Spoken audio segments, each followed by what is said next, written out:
যারা আমার fan follower, যারা আমার ভক্ত তারা যেমন দেখতে এসেছে, আমিও ঠিক তাদের টানে কিন্তু বাংলাদেশ থেকে উড়ে চলে এসেছি। খুবই আনন্দিত হয়েছি। আমার প্রেজেন্টেশন যেভাবে তৈরি করেছে অর্গানাইজেশন থেকে, সো এটা আমার কাছে অনেক বড় একটা প্রাপ্তি ছিল। আমার জন্য অ্যাওয়ার্ড রাখা ছিল।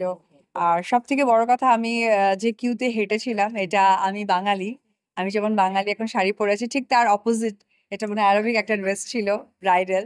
সো এই জায়গা সবকিছু মিলে খুবই আনন্দিত হয়েছি। অ্যারাবিক ড্রেস পরে প্রথম টাইম আমার এবং বিদেশের মাটিতে ফার্স্ট টাইম আমার করা হয়েছে। সো এটা একটা অন্যরকম এক্সাইটমেন্ট কাজ করেছে আমার।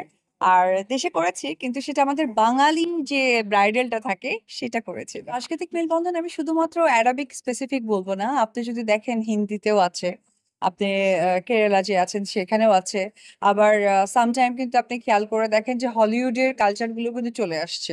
তো সবকিছু মিলে কিন্তু আসলে সংস্কৃতি কৃষ্টি কালচার হচ্ছে মানুষের জীবন যাত্রাকে, মানুষের ঐতিহ্যকে বহন করে। তো ঐতিহ্য কোথাও না কোথাও সকলের সাথে সকলের সংযুক্ততা থেকেই যায়। তো ওই জায়গা থেকে স্পেসিফিক কিছু নেই, সবকিছুই বহন করছে সংস্কৃতির মধ্যে। এটা আর বলার ভাষা থাকে না। কারণ যারা আমার ফ্যান ফলোয়ার, যারা আমার ভক্ত তারা যেমন দেখতে এসেছে, আমিও ঠিক তাদের টানে কিন্তু বাংলাদেশ থেকে উড়ে চলে এসেছি।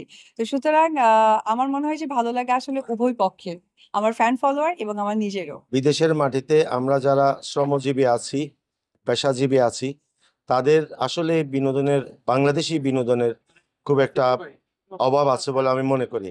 সেই জায়গায় বাংলাদেশি চিত্র জগতের স্বনামধন্য নায়িকা যিনি এসেছেন এবং বাংলাদেশি যেসব মডেল বা বিদেশের মাটিতে বিদেশি পোশাক পরে যে ফ্যাশন শো করে মানুষের মন জয় করেছে, এটা অত্যন্ত প্রশংসার দাবিদার। এবং এজন্য যারা আয়োজক, বিশেষ করে যারা বাংলাদেশি আয়োজক আছেন, আমি বাংলাদেশি কমিউনিটি সংযুক্ত আরব আমিরাতের পক্ষ থেকে তাদের সবাইকে আন্তরিক ধন্যবাদ এবং কৃতজ্ঞতা জানাচ্ছি। ফ্যাশন শোটায় এসে আমার খুব ভালো লাগলো।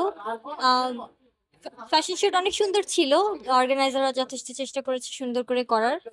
আর আমি অ্যাওয়ার্ড পেয়েছি as a DXB live brand ambassador হিসেবে।